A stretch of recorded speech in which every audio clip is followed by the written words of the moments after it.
On constate qu'on n'a jamais eu autant de cas parmi nos élèves Oui. et surtout avec cette impression que de minute en minute quasiment, Oui. ça augmente. On fait partie, comme tous les professeurs, des gens qui tenons absolument à ce que nos élèves viennent au lycée, suivent des cours en présentiel, mais il y a un moment, quand l'enjeu il est vital, il n'y a plus de questions à se poser.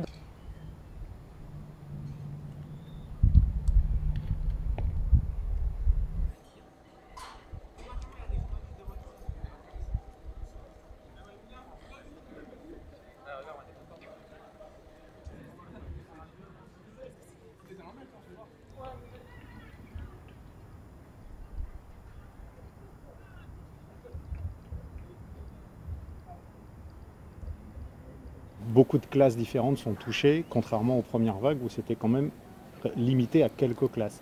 Là, on est à presque 30 classes concernées par des cas d'élèves qui ont le Covid et bon, ça fait beaucoup.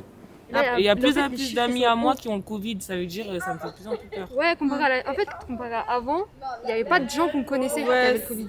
Vrai. Là, c'est vraiment des gens proches de nous, que ce soit famille ou amis ou juste des gens qu'on connaît comme ça. Il faudrait peut-être agir et fermer le lycée, faire quelque chose parce que franchement là c'est plus que dramatique.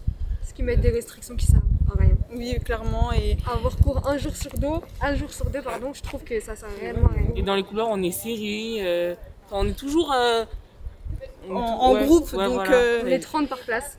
c'est impossible qu'on ne l'attrape pas.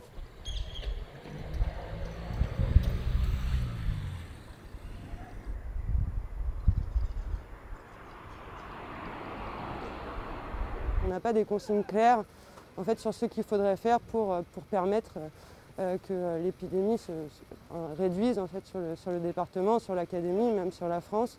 Toutes les décisions sont laissées au local en fonction de l'appréciation des directions d'établissement, voire même des professeurs. On voudrait que des consignes claires soient données par le ministère de réduction des effectifs dans les établissements qui permettent de respecter mieux les mesures barrières et de laisser à terme les collèges ouverts et les lycées ouverts.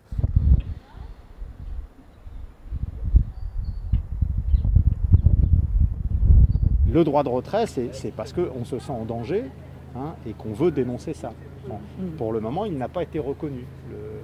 Il y a une pseudo-enquête nous disant que finalement, vous n'êtes pas en danger puisque le protocole est respecté.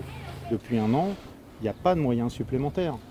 Par exemple, il faudrait désinfecter les salles tous les jours, mais il n'y a pas plus de personnel pour le faire.